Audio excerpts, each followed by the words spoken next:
अस्सलाम वालेकुम नाज़रीन, इख्तिलाफ़ी नोट के साथ मैं हूँ महरीन फ़ातिमा। तो नाज़रीन, प्रोग्राम में बात करेंगे जहाँ एक तरफ आवाम हुकूमत से रिलीफ की उम्मीदें लगाए बैठी है।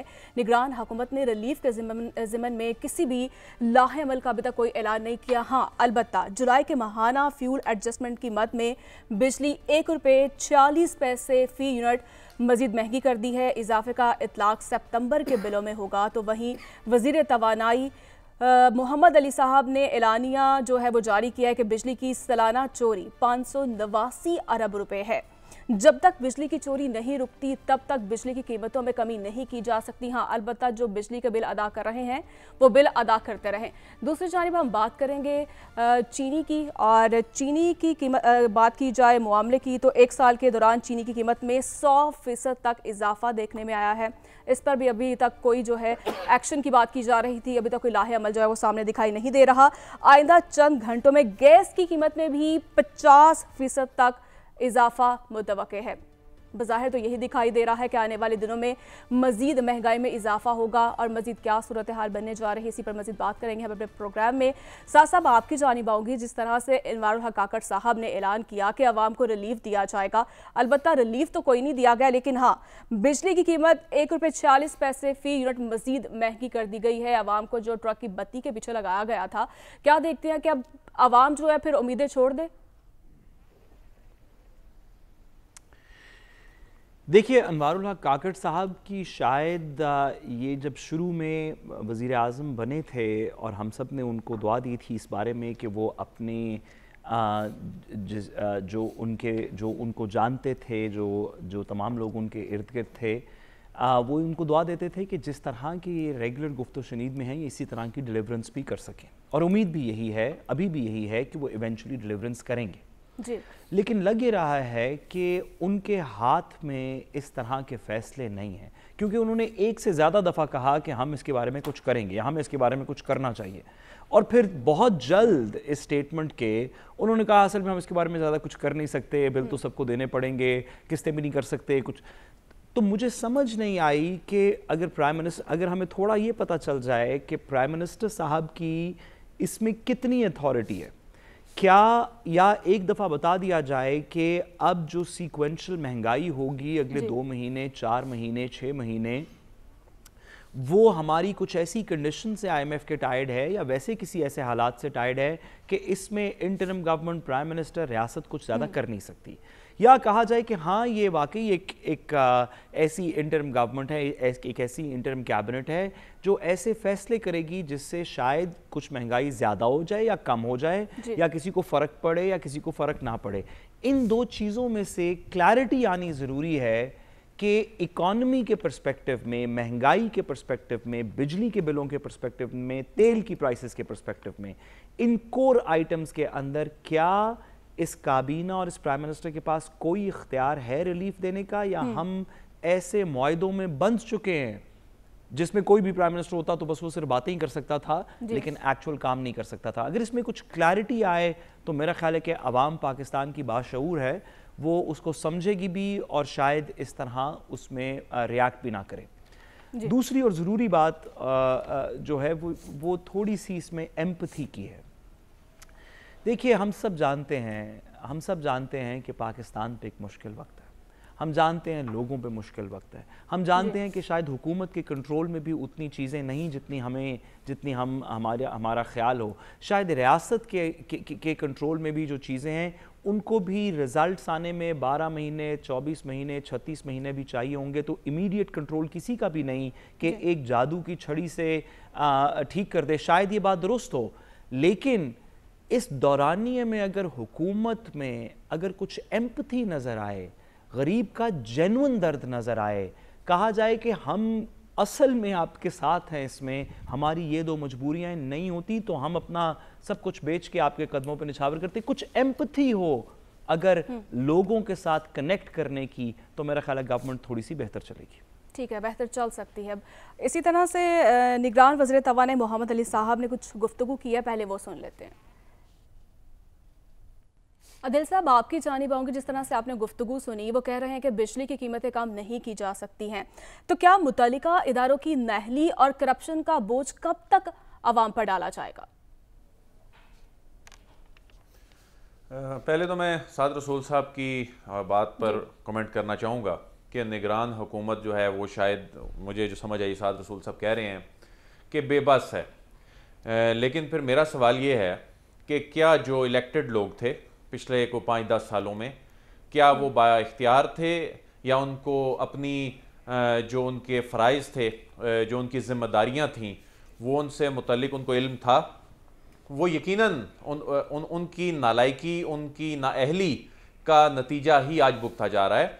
और बेबसी का जो आलम है वो तो जाती हुई हुकूमत के हाथ में भी अगर कुछ होता तो वो जाते हुए कोई इलेक्शन के पर्सपेक्टिव में ही कोई ना कुछ रिलीफ दे के जाते। लेकिन इस वक्त हम ऐसे मुआहिदे माजी में करके फंस चुके हैं, और इसमें मुआहिदे करने का भी कसूर नहीं है। हमारे अमाल, हमारी हरकतें, हम लोगों ने काम ही ऐसे किए जिसके बाद हालात इस नहज पे पहुंच गए कि फिर जाहिर है हमें मजबूरन IMF के पास जाना ही था, वो मुआहिदा करना ही था। आपने बिजली की पैदावार के हवाले से, इसके डिस्ट्रीब्यूशन के हवाले से जब अपना काम ठीक तरीके से नहीं किया, जब सरपरान पड़ी, तो आपको हंगामी तौर पे IPPs के पास जाना ही था। तो उसके नतीजे में ये बरसों बाद फिर ये जो सिचुएशन जो डेवलप हुई है, इसमें अब कुछ नहीं हो सकता। अब ओवरनाइट कोई भी आके, अगर किसी को कोई खुशफहमी है कि कोई आकर ये कोई रिलीफ दे सकता है, तो वो तो मुमकिन नहीं है जी। लेकिन अब ये जो कह रहे हैं जी बिजली चोरी रोक ली जाए, अगर ये जो 589 अरब रुपए की बिजली चोरी रोक ली जाए, तो क्या इसका कोई इंपैक्ट आ सकता है? देखिए, दो तरीकों से इंपैक्ट आ सकता है। एक तो डॉलर ने बहुत इंपैक्ट क्रिएट किया, अगरचे IPPs के साथ जो डॉलर का रेट है वो तो फ्रीज कर लिया गया था, लेकिन जाहिर है ये ऑयल से जो बिजली पैदा होती है असल में कीमत इसकी वजह से ही बढ़ती है, और जब डॉलर में हम ये इंपोर्ट करते हैं इसका इंपैक्ट तो आ रहा है। दूसरा, ये जो बिजली चोरी हो रही है और नॉन रिकवरी है 589 अरब रुपए की, ये तकरीबन 2 अरब डॉलर्स बनते हैं। ये वो रकम है जिसके लिए हम एक आलमी मालियाती इदारे से इतनी रकम लेने के लिए पूरा साल मिन्नतें करते रहते हैं, और ये माहाना अगर हम देखें तो ये तकरीबन 50 अरब रुपए बनते हैं।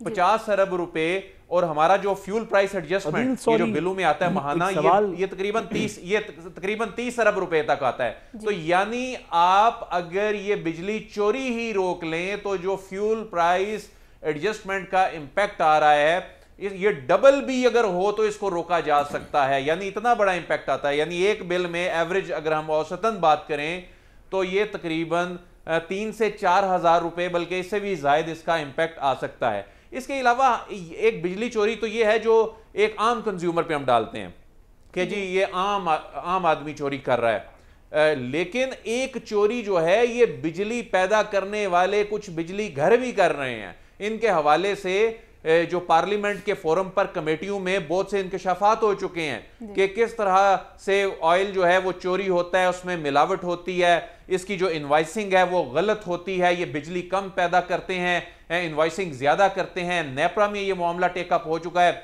एदादो शुमार की हेर फेर की जाती है। तो फिर ये तमाम जो चीजें हैं इनका इंपैक्ट आम सारिफ पे ही आता है। अगर वो बिजली कम पैदा कर रहे हैं, उसकी इनवाइसिंग जो है वो गलत कर रहे हैं और ज्यादा एदादो शुमार बता रहे हैं, तो वो रकम भी आम सारिफ नहीं देनी है। तो चोरी के लेवल भी कई हैं यहाँ पर। उससे पहले वो जो तेल चोरी हो रहा होता है जो हुकूमत ने IPPs को प्रोवाइड करना होता है, रिलीफ से है ना। अवाम तो ये नहीं चीजें जानना चाहती ना, अवाम तो चाहती है कि उसे रिलीफ मिले। माजी की हुकूमतें भी तो यही रोना रोती रही है ना कि लाइन लॉसेस की वजह से इकदाम नहीं किए जाते रहे। क्या निगरान हुकूमत भी उसी अच्छे कदम पे चल रही है?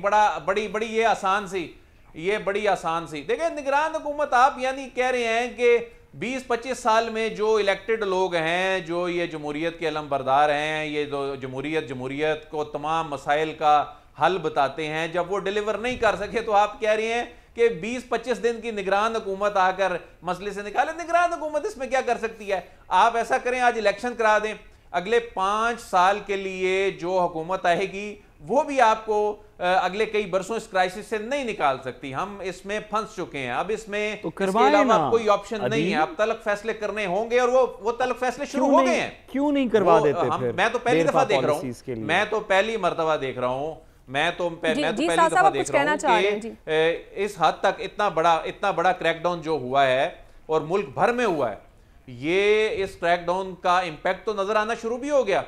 चीनी की कीमत जिस तरह जो मसनूई तरीके से ऊपर जा रही थी उस पर इसका इंपैक्ट आया। डॉलर जो हर चीज को इंपैक्ट कर रहा है, हमारी फूड बास्केट तक पे उसके असरात आते हैं, वो नीचे आ रहा है। जी आदिल साहब, आपका पॉइंट आ चुका है। साहब कुछ कहना चाह रहे हैं, मैंने हसन साहब की जानिब भी बढ़ना है। जी साद रसूल साहब। जी साहब। जी साद रसूल साहब। मैं अदील की बात से, देखिए वो हमारे ब्यूरो चीफ है, हम कहाँ डिसएग्री कर सकते हैं, लेकिन गुजारिश थोड़ी सी इतनी है कि मैं भी थोड़ी एम्पैथी की बात कर रहा था। जी आप बिजली चोरी जिन लोगों के खिलाफ एक्शन कर रहे हैं, हर बंदे के खिलाफ एक्शन होना चाहिए, लेकिन इसमें से कुछ लोग वो हैं जो इतने मुतवस्सित तबके से जिनका ताल्लुक़ है कि उनके पास शायद घर में 1-2 बल्ब जलते हैं, एक पंखा जलता है और वो भी देने की उनमें सकत नहीं है और उन्होंने कुंडा डाला हुआ है। एक वो चोर हैं जिनको आप रोकें, बड़ी अच्छी बात है, उनके खिलाफ एक्शन करें।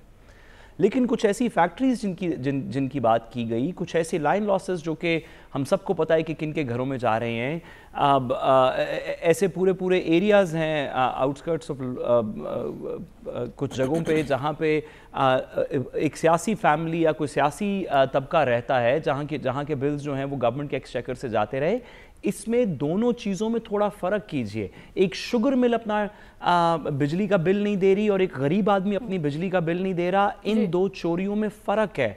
रियासत से गुजारिश ये है जब ये एक्शन हो रहा है कि एक के साथ थोड़ा सा नरमी से बर्ताव करें, वो पहले ही पिसा हुआ है।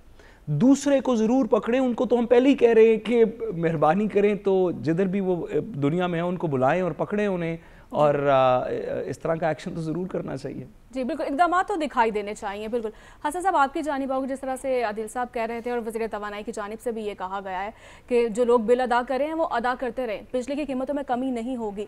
लेकिन जो आवाम बिजली चोरी नहीं करती है, जो वो बिल अदा करें, क्या उनके साथ ये नाइंसाफ़ी नहीं है? उनके साथ क्या नाइंसाफ़ी होनी है? जो तो बिल दे रहे, आप यूँ कह सकती हैं कि जो बिल नहीं दे रहे उनके खिलाफ एक्शन होना चाहिए। ये बात बिल्कुल दुरुस्त है। को देखें, पाकिस्तान में करप्शन, मिसमैनेजमेंट और नाअहली तो उरूज पर है, और यही वो निज़ाम है यही वो चीज़ें हैं जिनकी बुनियादों पर निज़ाम जो है वो तबाह हुआ।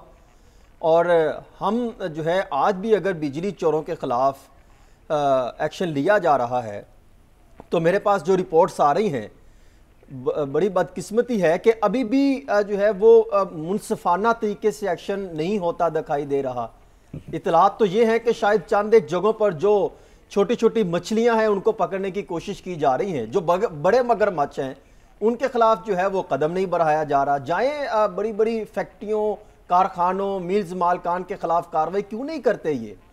यही जो है ना वो डिस्को शिस्को लेस्को जो भी कंपनियां हैं, ये सारी ये मिलकर, और पुलिस एहलकार मिलकर सब तो मुलविस है कहीं ना कहीं।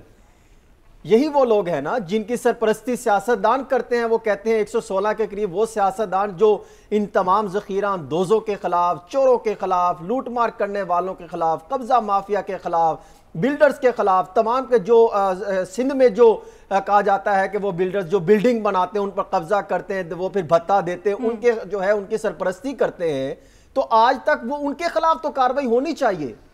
ये निज़ाम तो ऐसे चलता रहेगा। अभी आप रिपोर्ट देखें ना, जो इनकी रिपोर्ट आ रही है कि लाहौर में ही एक ऐसा इलाका है कि सालाना 1 अरब रुपए की जो है उसमें बिजली चोरी की जाती है। क्या ये इनको नहीं पता? अभी तक वहां पर कोई कार्रवाई नहीं की गई। ये रावी से आगे किसी जगह जाकर दिखाए ना, क्यों एक्शन नहीं ले रहे? ये जो छोटे मोटे गांव लाहौर की आप अंदाजा लगा लें, यहाँ पर कोई वाली साइड पे भी चक्कर लगा वहां पर भी चक्कर लगा के दिखाएं। आप देखें वहां पे तो हिम्मत नहीं पड़ रही। जनूबी पंजाब, फैसलाबाद, अभी देखिए ना, इस्लामाबाद, मुल्तान, लाहौर, गुजरांवाला, फैसलाबाद, ये चांद एक जिला है जहां पर सालाना 100 अरब रुपए की जो है वो बिजली चोरी हो रही है। ये मेरी रिपोर्ट तो नहीं है, ये तो सरकार की रिपोर्ट बता रही है। फिर बताते हैं कि मर्दान के 4 फीडर ऐसे हैं जहां पर बिजली चोरी अरूज पर है। कोई 56% के करीब बिजली चोरी हो रही है और तकरीबन कोई 37% के करीब हैं जो बिजली के बिल अदा नहीं करते। फिर बलोचिस्तान, खैबर पख्तूनख्वा के कोई तकरीबन और सिंध के कुछ मकामात हैं जिनकी निशानदेही की गई है, और सालाना बिजली जो 590 अरब रुपए की बताई जा रही है। तो करें एक्शन।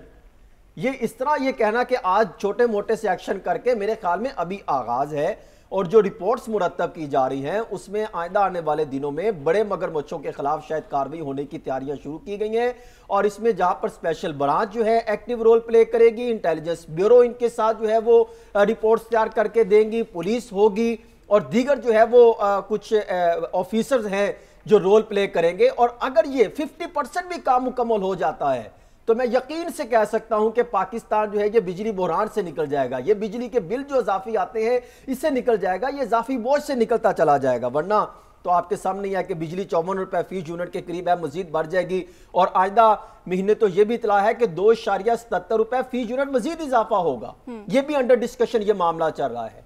अब गैस पर आ जाइए। गैस के शोबे के नुकसानात को पूरा करने के लिए 50% इजाफी करने जा रहे हैं, यानी उसमें इजाफा किया जाएगा। सालाना गैस का नुकसान जो है वो 350 अरब रुपए है और जो गर्दिशी कर्जे हैं वो 2700 अरब रुपए से तजावुज कर गए हैं। ये अब गैस चोरी के खिलाफ भी कोई एक्शन नहीं होता। मुझे तो ये समझ नहीं आती, जिस तरह शुगर की रिपोर्ट वाजिद ज़िया के ने दी थी साबिक प्राइम मिनिस्टर को कि इसमें कौन कौन शुगर माफिया है, किस किस ने टैक्स चोरी किया, कौन कौन इसमें मुलविस है, उसके खिलाफ कार्रवाई नहीं हो सकी। इसी तरह गैस और बिजली चोर के खिलाफ भी मुतअद्दिद दफा मैं इन रिपोर्टों का जो है वो निशानदी दे चुका हूं कि शहबाज शरीफ पंजाब में वजीर आला थे, नवाज शरीफ वजीर आजम थे, उस वक्त भी रिपोर्ट्स आई थी, इमरान खान के दौर में भी रिपोर्ट्स आई थी, जरदारी साहब जब ऐवान सदर में बैठते थे उनको भी रिपोर्ट दी गई थी कि सिंध में ये किस तरीके से काम किया जाता है, किसी ने एक्शन नहीं लिया। तो अभी वही रिपोर्टों जरदारी साहब को ये बताया गया था कि सिंध में शुगर का काम किस तरह से किया जाता है। देखिए मैं बात कर रहा हूं बिजली और गैस की, शुगर पर आप आएंगे तो देखिए अच्छा। मैं इस पे कर लूं, मैं आपको शुगर के भी हकाइक सामने रखता हूं। सॉरी माजरत, मुझे सुनने में दिक्कत हुई। जरदारी साहब को भी रिपोर्ट दी गई थी कि बिजली चोरी कैसे की जा रही है, आप सिंध में हैं, सिंध में किस तरीके से 15 साल की आपकी जो है वो काम कर रहे हैं, वहां पर भी जो है ये चीजें चोरी की अरूज पर थी, कोई एक्शन नहीं लिया गया। जो आप शुगर की बात कर रहे हैं साद रसूल साहब, शुगर माफिया के खिलाफ जो वाजिद ज़िया की रिपोर्ट थी 280 सफात पर मुश्तमिल, सिर्फ वो उठा के देख ले किस तरीके से इन्होंने जो है वो इकदाम किए। मेरे पास रिपोर्ट मौजूद है, रिपोर्ट बताती है कि किस तरीके से इन्होंने जो है वो अपने करीबी साथियों को नवाजा। क्या नवाज शरीफ के रिश्तेदारों की शुगर मिलें थी, उस टाइम प्राइम मिनिस्टर साहब जो चेयरमैन पीटीआई थे उनके जीजो कारब की, उनके दाएं बाएं वालों की शुगर मिलने थी, उनको किस तरीके से फायदा पहुंचाया गया। फिर जरदारी साहब के करीबी किस तरह, कौन उस्मान बुजदार वजीर आला पंजाब थे, किस तरीके से फायदा पहुंचाया, वहां पर वफाक में कौन वफाकी वुजरा थे, किस तरीके से लूट मार की गई। सब ये इसी जो है हमाम में नंगे हैं, कोई छुपा हुआ नहीं है। सब ने जो है वो शुगर में भी करप्शन की, वहां पर भी लूट मार की, गैस में भी की, बिजली में भी की। लेकिन अब जब बारी आई है तो अब देखेंगे कि हर सियासतदान के जो है वो चिखे निकलेंगी। क्यों? क्योंकि उनके फ्रंटमैन के खिलाफ जो है वो कार्रवाइयां शुरू होंगी। और अब तक का जो प्लान है, जो मैंने मुख्तलिफ ज़राए से जो है मालूमात ली हैं, अगर उस पर अमल दरामद, फिर मैं कह रहा हूं 50% भी हो जाए तो पाकिस्तान ये बहरानों से निकल जाएगा। ना बिजली बहरान होगा, ना गैस बहरान होगा, ना ये शुगर माफिया जो है रोज आए रोज जो है वो शुगर महंगी करेंगे, उठा के अफगानिस्तान में बेचेंगे और फिर ब्राजील से लेने की कोशिश करेंगे, कभी कहां से लेने की कोशिश करेंगे। ये भी चीजें मामला निकल जाएगा। लेकिन एहतसाब जो है वो मेरिट पर होना चाहिए। ठीक है, एहतसाब जो मेरिट पर होना चाहिए। यकीनन जब तक माफियाज के खिलाफ कार्रवाई नहीं होगी तब तक मुआशी हालात जो बेहतर नहीं होंगे। तो नाज़रीन मुझे ब्रेक लेनी है, तो ब्रेक के बाद हम बात करेंगे सरमायाकारी सहूलतकारी की जानिब से 2 रोज़ा इजलास हुआ है, इस इजलास में क्या हम फैसले किए गए हैं, इसी पर बात करेंगे एक ब्रेक के बाद। Stay with us.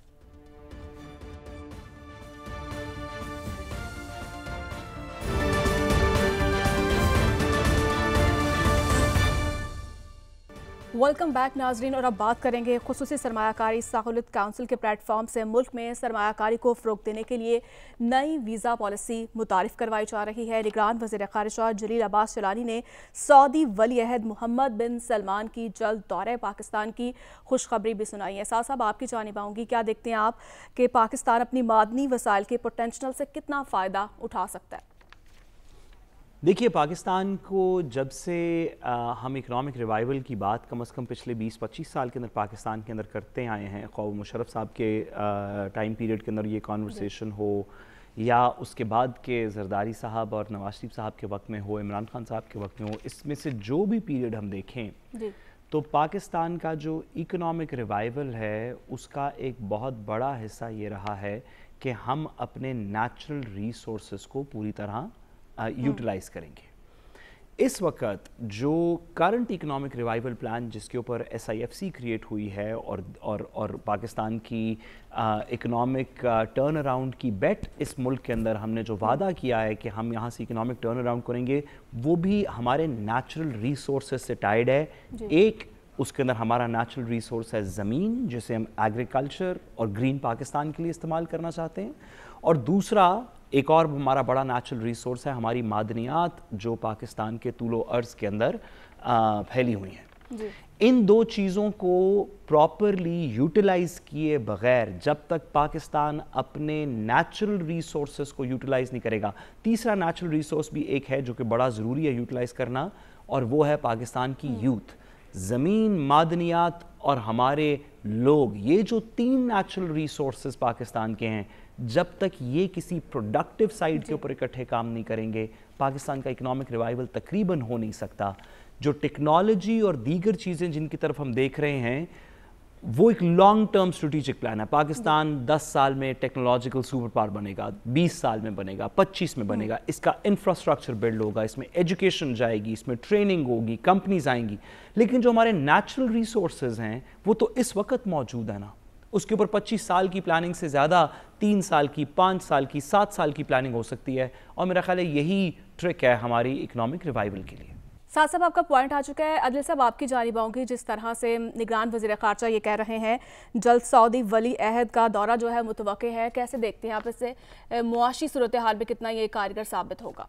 SIFC के जो प्लेटफॉर्म से ये इकोनॉमिक रिवाइवल का जो एक प्लान देखने को आ रहा है, देखें इसमें सिर्फ एक चीज़ जो है ना, अगर पॉलिसियों का तसलसल जारी रहे तो वाकई ये तमाम जो इनिशिएटिव इस छतरी के नीचे हम देख रहे हैं, ये वाकई गेम चेंजर साबित हो सकते हैं। ये पाकिस्तान की किस्मत बदल सकते हैं। पाकिस्तान में मसला सिर्फ ये है कि वो जो रेड टेपिज़म है, रुकावटें बहुत ज़्यादा, वो हमारी जो ब्यूरोक्रेसी है, जो रिवायती एक हमारा जो सिस्टम है, हमने देखा कि जो जब CPEC के इशूज़ थे, पाकिस्तान सिंगल विंडो बनाई गई, जो CPEC अथॉरिटी बना दी गई, जो डेडिकेटेड एक इदारा था इस सारे मामले को डील करने के हवाले से, लेकिन उसके बावजूद बहुत सी रिजर्वेशंस थी उस वक्त इन्वेस्टर्स की, जो चाइनीज़ इन्वेस्टमेंट आनी थी। लेकिन इस मरतबा हम ये देख रहे हैं कि इसमें अमली इकदामात पहले शुरू किए गए हैं। डॉक्यूमेंटेशन हमने देखा कि वो साथ साथ चलती रही, कानून साजी भी हुई, इसमें ये जो इजलास बुलाए गए और इसमें जो लाया अमल तय किया गया। हमने देखा कि जो ज़राअत के शोबे में काम पहले शुरू हुआ, हमने देखा कि मादनियात और कानूनी के शोबे में काम पहले शुरू हुआ। अब IT के हवाले से भी डॉक्टर उमर सैफ जो एक रोड मैप लेकर आए हैं, वो बज़ाहिर तो बड़ा बेहतरीन और बड़ा अच्छा वो एक रोड मैप मालूम होता है, लेकिन इन सारी चीज़ों में पॉलिसियों का तसलसल बहुत ज़रूरी है। ये नहीं है कि रियासत ने पहले 2-3 महीने इस मामले को इस्टेब्लिश करने की हद तक सब कुछ करने के बाद किसी जो भी गवर्नमेंट ये मौजूदा है, साबिका थी या आने वाली है, उसके हवाले कर दिया। नहीं, के लिए जो है लॉन्ग टर्म प्लानिंग की जरूरत है। आप ये इनका इनिशिएटिव है,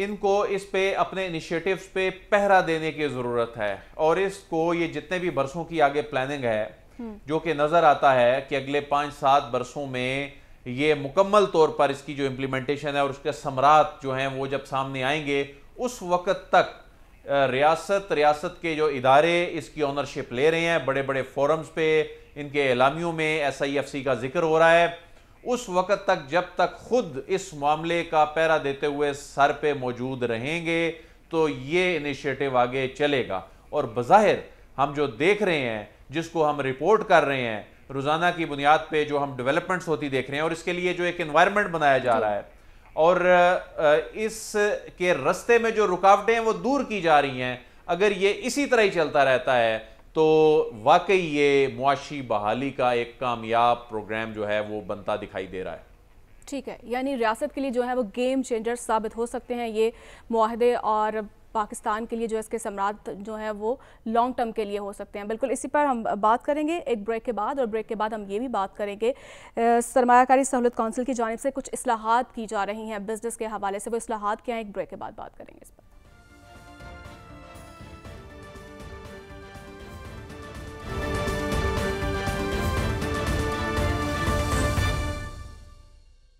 वेलकम बैक नाज़रीन। हसन साहब, आपकी जानिब आऊँगी, कैसे देखते हैं आप माजी की हुकूमतों की जानिब से क्यों सरमायाकारी के हवाले से तहफ़्फ़ुज़ात ख़त्म नहीं किए जा रहे हैं, जो अब तहफ़्फ़ुज़ात जो है वो दूर करने की ज़रूरत पड़ रही है?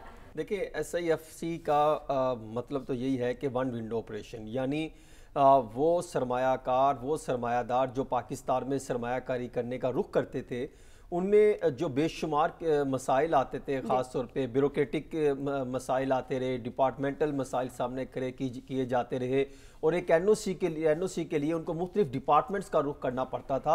अब उससे वो निकल कर वो वन विंडो ऑपरेशन की तरफ जाएंगे, फौरी मसाइल हल होंगे ताकि वो सरमायाकारी के लिए रास्ते जो है वो हमवार किए जाएंगे।